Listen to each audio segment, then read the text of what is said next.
In today's modern world, is there such a thing as normal family life? Who's to say what's normal? Some families enjoy a dangerous life. Some crave a relaxing life. And some just like the wildlife. In this series, we'll be visiting households across the globe to celebrate the wonderful, the inspirational, and the eccentric. Welcome to the world's most extraordinary families. In this episode, we meet an extraordinary couple who opened their home to half a dozen children, all with one thing in common. Having the blindness factor, we can all relate in that way.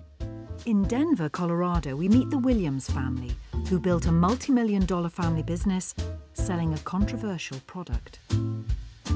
Once in every 50 years, a new market like this opens up, and we actually were there day one.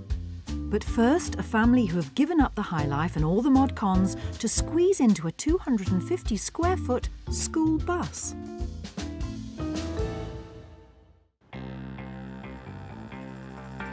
Welcome to our home.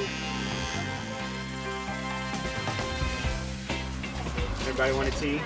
Extra sugar. Extra sugar, please. Extra sugar.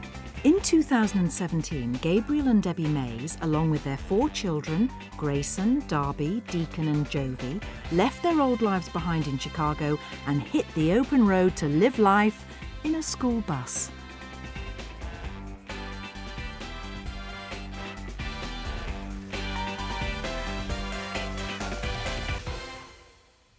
This is basically our living area. We like to have one big open area between the kitchen and the living room. These couches actually pull out too into a bed if we were going to have guests. This is the bathroom. And this is the only closet that we had built in. This is the kids' bedroom. No, Deacon's bed. That's Deacon's bed. Or this is our master bedroom. But before their new life on 4 wheels, the family were living the American dream. House that we had before was 5,000 square feet. It was a lot of space. Everyone had their own rooms. Our bedroom was just huge. I was a successful man in business, ran a really good agency, and big house, fancy cars. To fund their luxury lifestyle, Dad Gabriel worked long hours running an online consulting business, which meant Mum Debbie took care of the 4 kids in their huge home. It was my whole world was just staying home with them and taking care of that big house. It takes a lot to clean and cook and do all the laundry. Despite their comfortable lifestyle, the couple felt distant and disconnected from one another. Debbie, my wife, is the most amazing woman on the planet. And what's crazy is you would think that most women would want what she had prior. But in that type of setting, Debbie was miserable. We were just unhappy with where life was at. We were really disconnected as a family and as a couple. Debbie realised she needed to bring the family closer together, much closer together. I saw a young couple that had converted a school bus. They had done a documentary about the conversion process, and I was like, yeah, heck yeah, we could do this. Debbie's audacious plan was to move out of the family home and onto a school bus in search of a fresh start. The idea of living on a school bus was terrifying to me. I just never imagined that we'd be the kind of people living in this type of situation. But despite Gabriel's reservations, he was on board. Okay, whatever it takes. I want to be closer with my wife, and I want to be closer with my kids. So what does that look like? And for us as a family, it looked like moving onto a school bus. With Gabriel convinced, he planned to run his business whilst on the road and rent the family home. The next people to tell were the kids. I was like, well, we're moving onto a bus? That's crazy. My parents told me that I'm going to move onto a bus, and I just started crying because I didn't want to leave. They made it the best decision ever. With the kids ready for adventure, the couple bought a Thomas-built, high-top school bus they christened Schoolie. It's 10 years old, it's not super rusty. When it was bought, it was yellow. It looked like a normal school bus. The family hired a company to convert the bus into a livable space, fit for their family. We're dropping our bus off and we'll see it when it's almost complete. To pay for their new bus, they rented the family home and used the money made from Gabriel's business. The cost from beginning to end was $38,000. So yes, it was expensive, but what a crazy, awesome investment it's been. And for Mum Debbie, she had the opportunity to design the perfect mobile family home. I designed everything on the school bus, so I spent probably a good few weeks planning out every single inch of the space. When you only have 250 square feet, literally every inch is important. When we designed the bus, we had to make sure every part of it had good storage because we knew that that was going to be a huge difficulty. So we have storage under each of the couches. This side is for the kids' toys, and then this side is for the guitar and some books that are mine. Above the TV we have storage, and just every available area pretty much I put storage in there. I found the process really fun because we'd always had houses in America just have the same kind of style, and I have more of a Scandinavian modern style. It's like designing a dream house, but just on a very small scale. With the bus complete, the family were ready to begin their big adventure. However, they were about to hit a bump in the road.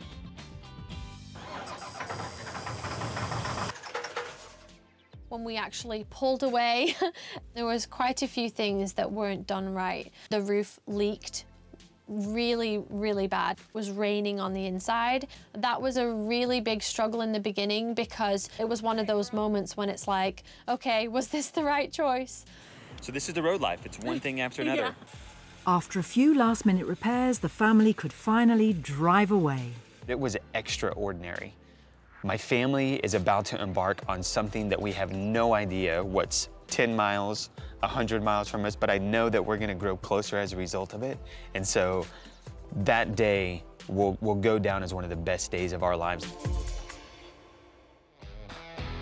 Coming up, we find out how the stylish Mays family found fame and fortune whilst living on the road. Our account grew by over 10,000 new followers.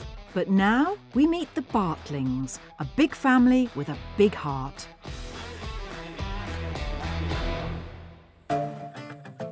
In Oakton, Virginia, kind-hearted couple Joe and Karen Bartling have adopted 6 children from around the world who are all blind.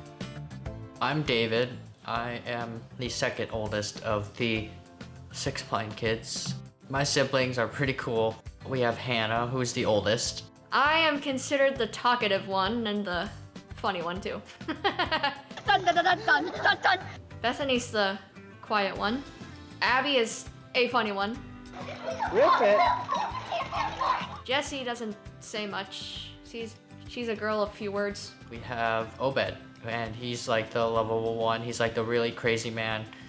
Really fun to hang out with and play around. How are you doing out here, Obed? Mr. Cutie.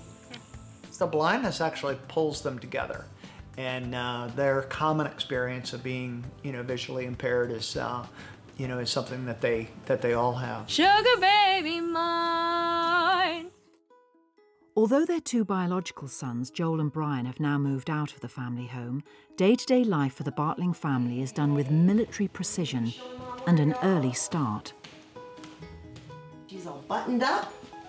Right, Jess? Day-to-day is quite a chaotic experience at our house. The alarm goes off very, very early, and Karen gets up usually around 4:45 or 5 o'clock in the morning to get kids ready to go to school. Not only are the 6 children blind, but daughter Jessie has autism, and son Obed lives with cerebral palsy. Jessie and Obed will be like this forever. That's just the way it is. And so in some ways it's like Groundhog Day. This story of this extraordinary family began in 1986, and it was love at first sight. Joe and I met on a blind date. My friend told me, well, you're not gonna like this guy, he's not your type, and she kind of, painted such a horrible picture that when I saw him, oh, he's not that bad. We met and were married within about 4 months. The couple had always dreamt of having a large family. Husband Joe had a son Brian from a previous marriage, but after the birth of their second son Joel, they received some sad news. We were diagnosed with unexplained secondary infertility, which comes as a result after you've already you know, given birth to a child and then you just can't seem to conceive or have another child. We started down the path of adoption. We never tried to adopt 6 blind children.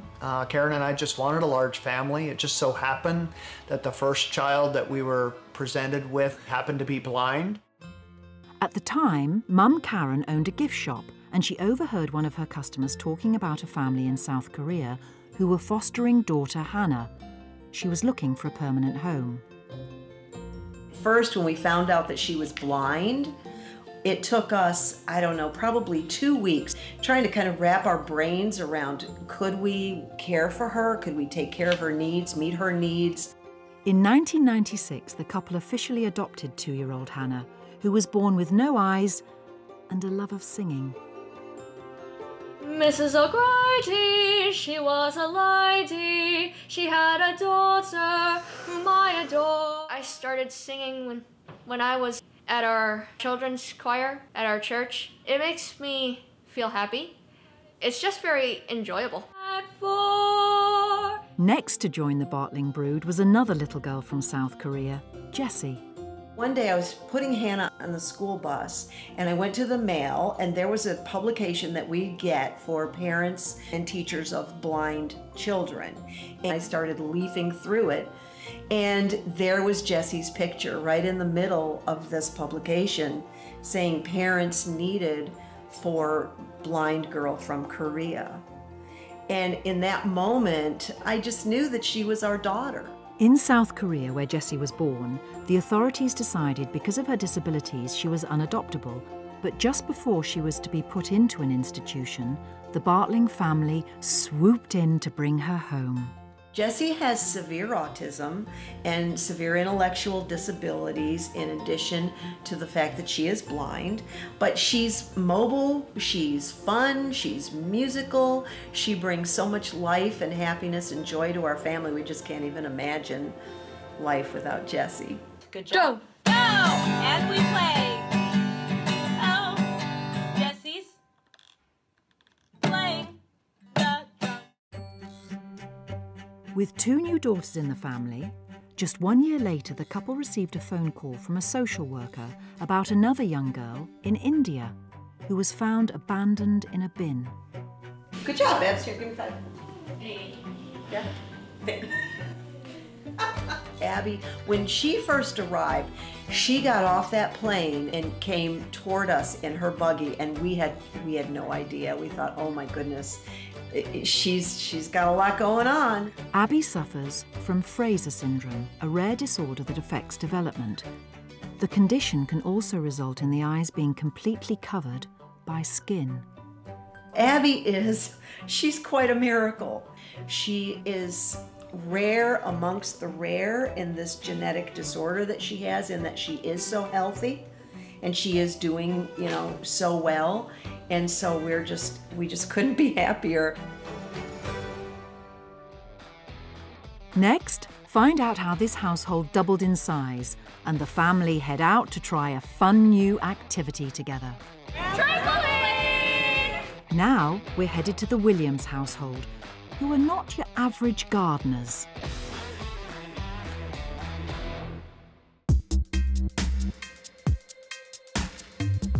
Back in 2009, brothers Andy and Pete Williams started a new family business, selling marijuana. We produce about 8,000 pounds of marijuana a year, and we sell it all out of our own dispensaries in one form or another.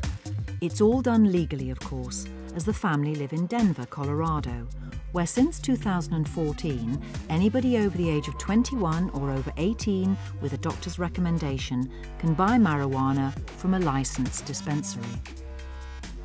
Buds and younger, earlier, and ready to harvest. The family business sells medical and recreational cannabis and employs 10 members of the Williams extended family.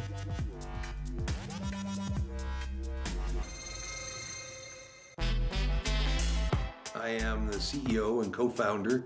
My brother Peter is also a co-founder. Pot grown efficiently makes me excited. These fall-like colors are beautiful. The industry is so exciting.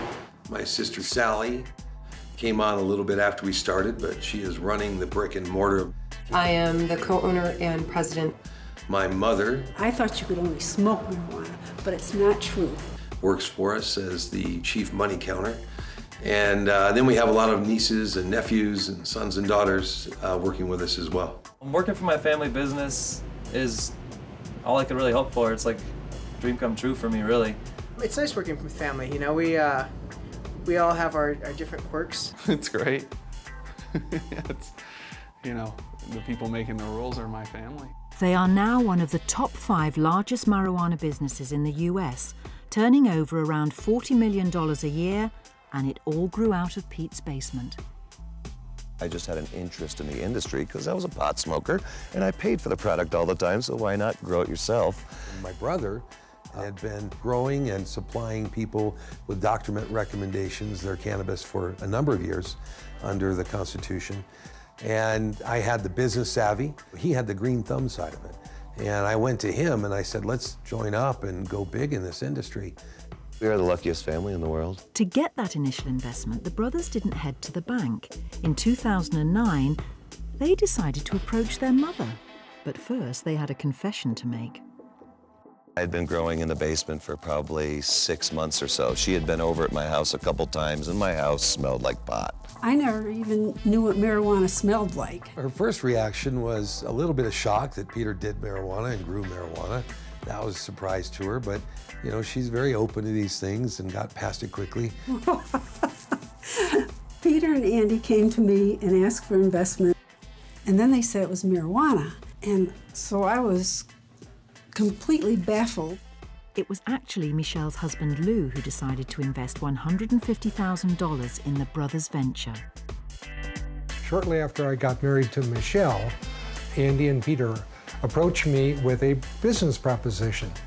And I discovered in a very short time that it was marijuana, cannabis related. And I made them quite a nice loan of money. With their stepdad's initial seed money, the brothers moved out of Pete's basement and into a warehouse. Over the next 5 years, the business grew. But in 2013, they hit a financial crisis. I really needed somebody to take over the finances. Things were just in a wreck, and the business was at risk because of it. And so the brothers called upon their big sister to get them out of trouble. It turned out to be sort of, yeah, I'll help you out for a couple months part-time. I'm now running the company and full-time and working 80 hours a week, so. Sally is really taking over the leadership of the family. She's becoming the family matriarch, and Sally is the boss. A lot of people ask me what it's like working with my family, and they can't imagine working with their family, and I can't imagine not working with my family. Next, we find out what happened when Mum Michelle tried cannabis for the first time. In the middle of the night, I ended up crawling to the bathroom. Now, back with the Mays family and living in such close quarters is getting to Dad Gabriel. There are moments whenever living on this thing sucks.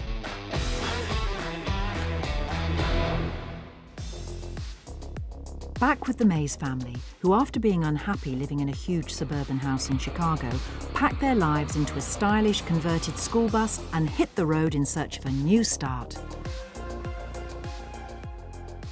Since we lived on the bus, we have been all over. And I guess the easiest way to say is we started in Tennessee and we ended up on the West Coast in California. We travel a lot of places, but my favorite place so far was Sacramento. The views of the mountain and going to K1 and just spending time as a family and then just explore the world and just go wherever we want. To fund their new bus life, Dad Gabriel continued to run his website design business whilst on the road. Basically, the way that we make money is from behind the computer. And we've been doing that for the past couple of years, and that not only gives us the opportunity to live like this, but it also gives us to work from anywhere we want. The reason that we can do what we do is because we run our own companies and we're able to be flexible and be online, and that was kind of our dream, was to be able to start a business that could travel with us wherever we go. And so we work really hard, but we love it because we can set our own schedule and we can travel and we don't have to worry about that. We run our businesses together, and she may be cleaning right now, but I even do some of the cleaning as well and cooking. And it just is awesome teamwork, you know, hence the Maze team. We say teamwork makes the dream work, and yeah, it's awesome. Our marriage has gotten stronger, our family unit has gotten stronger simply because we get to do everything together. I get to clean the bathroom, and my brothers also have chores, and we get paid after we do our chores. Since I'm 7, I get $7. My chores are doing the car and also cleaning this whole place.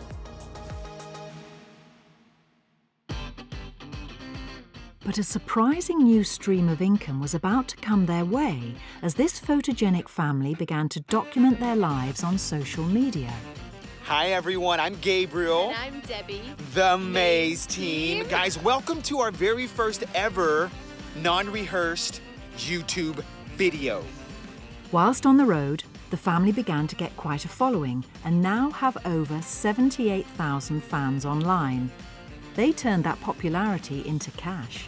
One way that we make money is with the Maze team from our large social media following. So brands will pay us to represent them on our Instagram. It's probably about $10,000 a month just from Instagram. And to capitalize on their newfound stardom, they've even begun coaching other families to become successful on social media. From November of 2017 to February of 2018, our account grew by over 10,000 new followers, and it actually continues to grow today. Behind the camera, being on the road with such a big family in such a tight space has its downsides. Living on the bus has a few bumps, like you go to bed. I've got my little brother underneath me, so it like kicks the top of the bed, and it's just really annoying whenever I'm trying to get some sleep. Having no space has been, it's the highest point of tension in our family. Oh no! It just means doing the dishes every day by hand, which sucks. You know, it means that we have to pick up after ourselves, and that sucks. Honestly, when I was in a house and things would get lost, I wouldn't get frustrated. But living in a bus when things get lost, I'm like, how? How could it possibly be lost? Whenever we go to the restroom, we can hear each other go into the restroom, and that sucks. Debbie and I have to be strategic about when we're intimate with one another, and that sucks to a certain extent. So yes, there are moments whenever living on this thing sucks, big time. Coming up, has their school bus home made its final journey as the family park up so the kids can go to school? We can just go and do whatever we want after school. It's just so much fun. Now, the Bartling family head out to try some trampolining for the very first time. I'm doing it!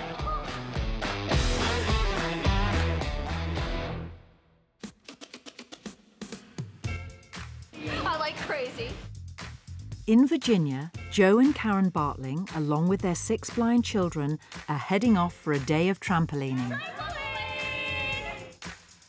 Interestingly enough, our kids love to go on rides, go on car rides. And we call them drive-by vacations, or they could be sightseeing trips. They have no idea what we're going to see, but they love it. I'm doing it! After adopting 3 blind daughters by 2004, the couple decided they wanted an even bigger family, and their next addition was a spirited 5-year-old boy from China. David was a very rambunctious, crazy, wild 5-year-old. David was originally brought to the US by a different adoptive family. The family went, they got him, they brought him home, and then they realized that he was more than they felt they could handle. And so Karen and Joe stepped in to give David a permanent home. Like some yogurt or something too, maybe that would be good. How many plates are we getting? 3? My favorite part of my family is that we're basically, we have like our own personalities, and the thing is that we are all pretty normal. The thing that's helpful is having the blindness factor, because we can all relate in that way to each other. David, now 19 years old, has moved out of the family home and is now studying business communications and IT at George Mason University. Technology is helping him to adapt to college life. Now, my preferred way of texting is with Braille screen input. I can basically flip to the Braille screen input and type in messages from the home screen, and I can do this. And it goes into my messages. But I can do that from anywhere, and it will open any app on my phone because it's smart. David started college this semester, and yes, I was petrified. Not 100% sure, that he would be able to navigate his way around campus, which he's doing just fine. He seems to be enjoying it, and I've actually seen a maturity in him just in a few weeks. It's amazing. The Bartling family now had 4 children born without sight, and after a call from their social worker, they were about to adopt a 5th, the first of their children to be born in the US, Obed. Obed is a very affectionate little boy. He is just sweet and funny, and he never gets upset. He just goes with the flow. He is just chill. Like their daughter Hannah, Obed was born without eyes, a condition known as bilateral anophthalmia. He's just astounded us with his progress, and the fact that he is able to, with his cerebral palsy, that he's able to actually walk, and he is very, very happy. By 2006, the family had 2 biological children and 5 adopted children, all with various disabilities. But Joe and Karen weren't finished yet. However, this time, to get their final edition Bethany, they'd have to take on the government of Thailand. Right away, we were told, you're too old, because every country has its age restrictions. You have too many children in the home, and no. Bethany, like David, was adopted by a different family in the US, but they decided not to finalize the adoption. A few years later, the Bartlings received a call to adopt Bethany. And here she was, now 7 years old, finally coming home to where she should have been all along. But now we didn't have to go up against the restrictions and all that with Thailand, because now it was a domestic adoption. An Orbit reader, it is a Braille display that you can connect to Bluetooth with your phone. The Braille comes up onto the display, whatever it's saying on the screen. Living in a family with 6 children, all having different disabilities, comes with its challenges. Are you pushing me If away? we put Jessie's Cheerios in a bowl, she'll throw the bowl across the room. So she much prefers them just on the counter. We do it her way, right? If the training is not there, or sometimes even if the training is there and the supports aren't there, it just, what one family can't handle, another family is usually, ready to handle.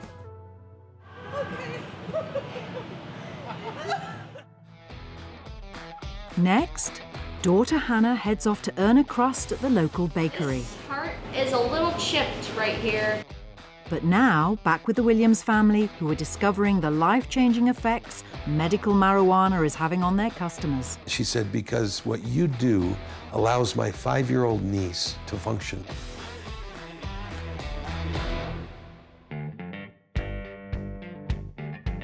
In the US, 10 states and Washington, D.C. have legalized recreational marijuana for adults over the age of 21. Medical marijuana is legal in another 33 states.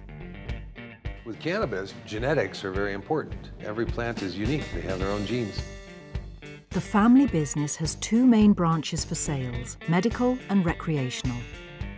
Over here will be the recreational side, where anybody can come and buy marijuana or edibles or vapes, all kinds of different products.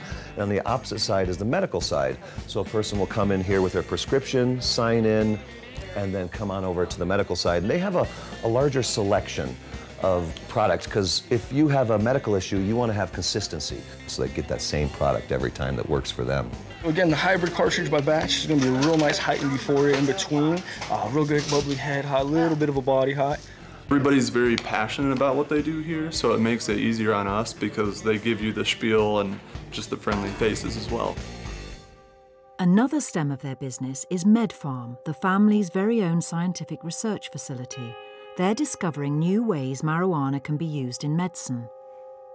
What makes us unique in the United States and maybe the world is our ability to not only analyze what we produce chemically, but also to produce it in a pharmaceutical grade level. We're going to be doing research with different universities and different colleges of medicine for sterile dosage forms such as injections, eye drops, inhalations also. This is meant to provide researchers the tools that they need in order to advance the science of cannabis.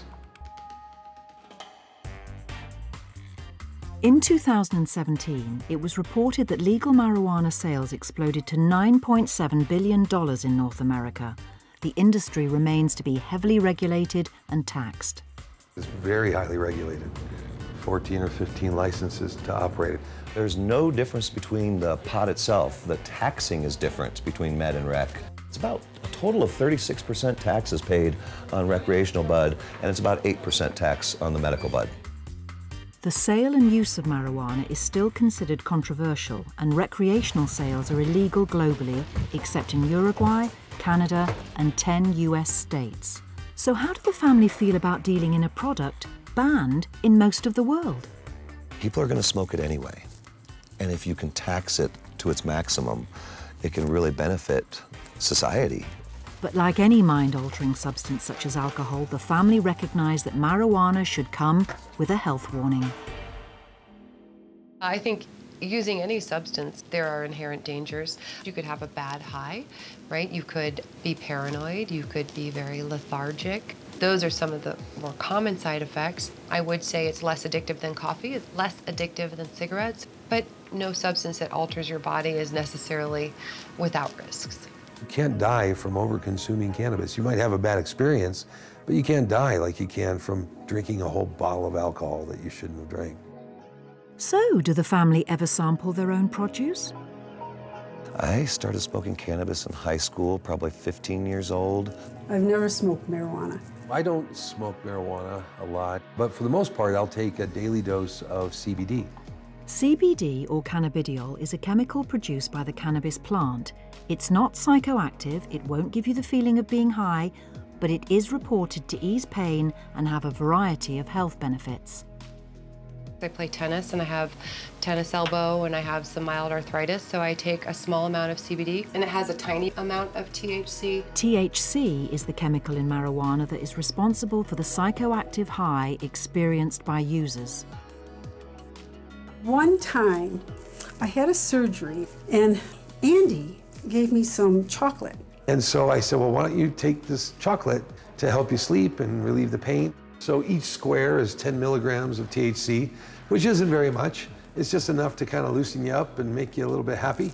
And I told her to eat one square, and she ate 2 squares. She ate 20 milligrams, so twice as much as I told her. In the middle of the night, I ended up crawling to the bathroom because I was too dizzy. I think she was stoned for like 18 hours, which is really unusual for that amount. It just really affected her. So that was my only experience, and so I don't like it. That was funny.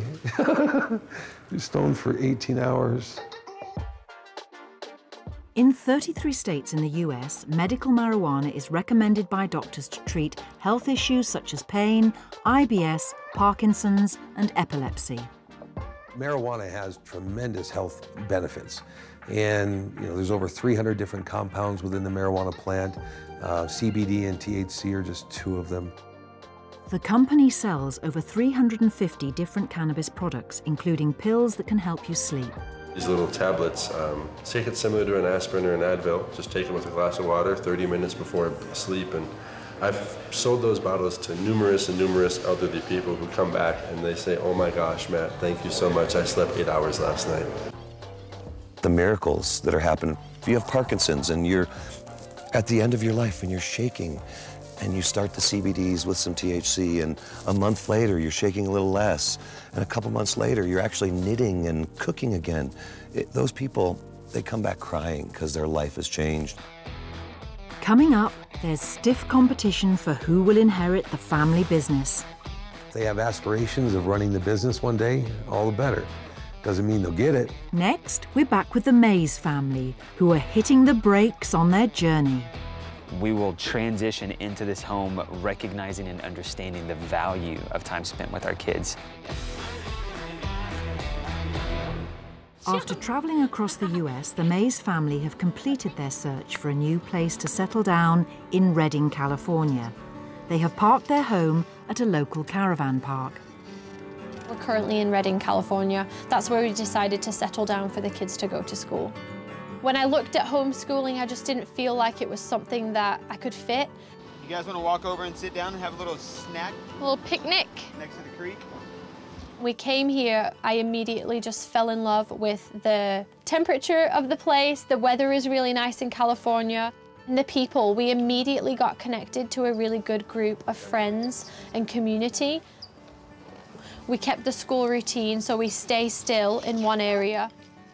And then we travel on summers, weekends, and holidays every time we can.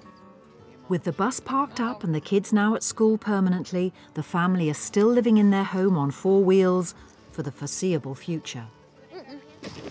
One of the best bits about having a bus is that we can pick up the kids after school and then go somewhere and have a picnic in a completely different scenery. You know, get away from the mundane. The opportunity is endless with it. I like how it moves around. I like to go just to different fun places. We can just go and do whatever we want after school. It's just so much fun. Now the family are planning to continue living on the bus, but do want to move back into a house eventually. We really have always dreamed about building our own house. Part of the reason we chose living on the bus is to save money so that we could build a house in the future, but the connection was the #1 reason. But will the couple have the same issues that made them up sticks in the first place? Whenever we go back into the house, some things that we'll take from this experience is the connection with our family. We will transition into this home recognizing and understanding the value of time spent with our kids. I think that my parents made the best decision ever to get us onto the bus. We love the lessons we've learned through it, and I really think that our marriage wouldn't have made it if we hadn't have made this choice. I think that we would have just continued that life of disconnection. The ability to go and travel across America it's been a beautiful experience. This decision to flip our life upside down for the sake of our marriage and our kids, this has been the best decision we could have ever made.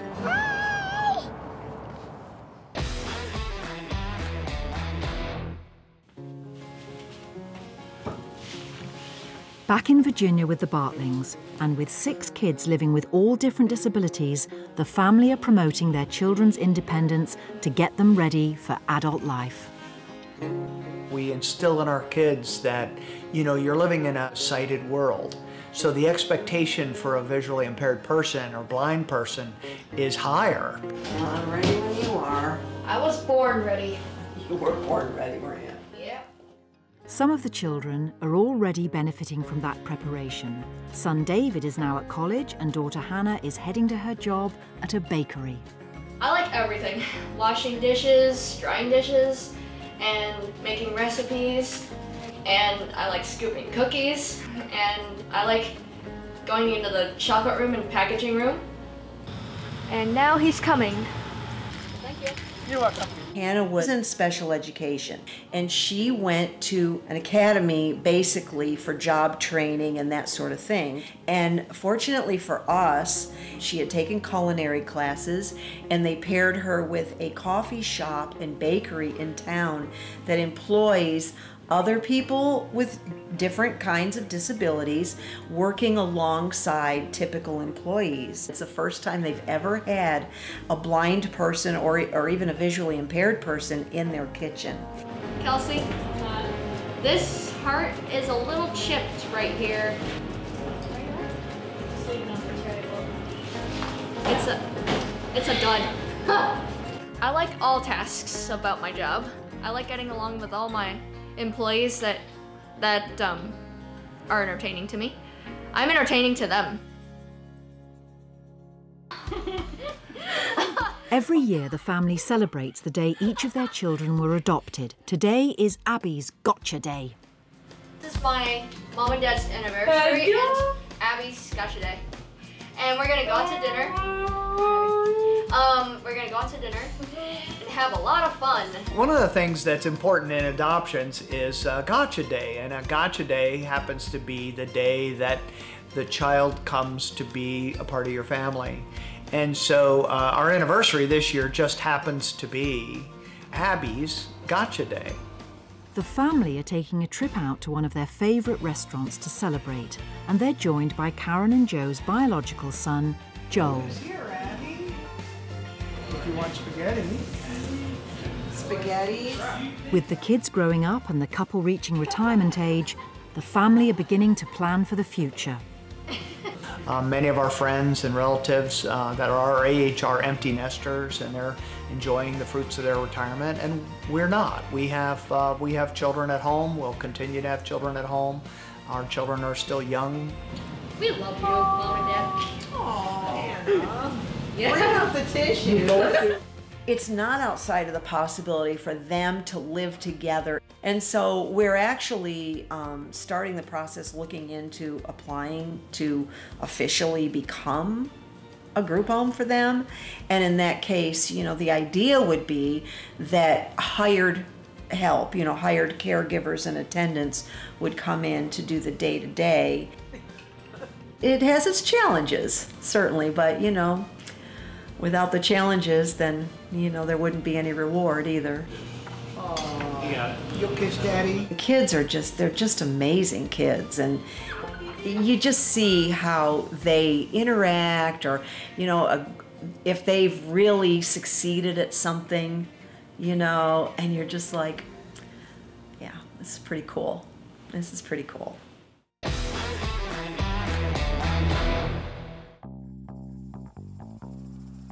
In Colorado, the Williams family business is now turning over $40 million a year and employing over 130 people, including 10 family members.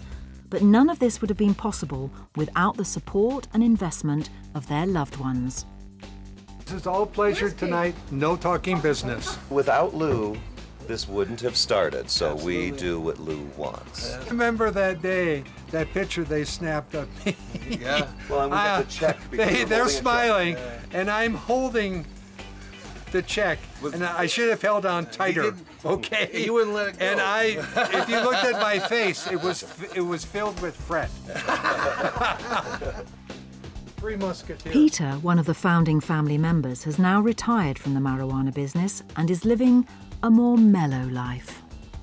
My life a lot lately has been sitting in the backyard and enjoying my pets.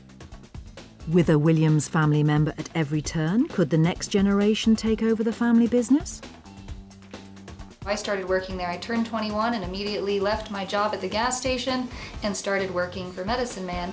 I get to see things that most people will never get to see in their lifetime, and that's what I see every day, to the point where I'm like, oh, psh, there's weed on the floor right there. Somebody sweep that up, you know? This is Sarah, Hi. my granddaughter. I think working with my family would be awesome, but I know that we'd get on each other's nerves a lot, so I don't know how much I'd want to do that. My hopes for the future are just to expand all over the country, maybe even into other countries, just to keep putting out the best product possible, giving out a lot of help and medicinal benefits to millions of people, hopefully someday. So that's where I'd like it to see us go in the future. No matter how old the children are, I'm always mom. Now it's grandma or Grammy. All of our kids know that they have an open door policy. Once they turn 21, they can come work for us. If they have aspirations of running the business one day, all the better. Doesn't mean they'll get it, but I love it when they tell me that. Everybody can see this. Can you read that from here? Can't say enough about how well they did, and their vision and the dream that we all had came true. This is what they call the American dream, what we have.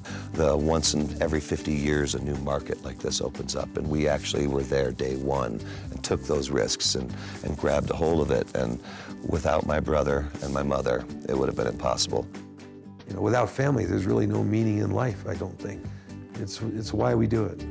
And it wouldn't be the same without my, working with my family there.